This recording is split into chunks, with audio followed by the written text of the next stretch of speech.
Hello, it's Dr. Cary, your Q here, and welcome to today's Chiropractic Minute.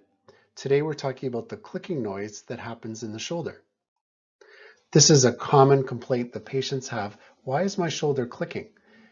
Either the shoulder clicks in the back part where the wing bone, the scapula, rides on top of the ribs, or right in the ball and socket area.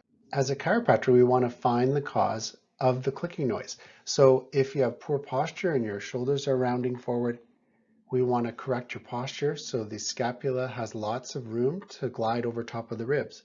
If it's the ball and socket not working right and poorly aligned, we want to realign it, restore the function so that the tendons around the shoulder, the biceps and supraspinatus, don't get pinched.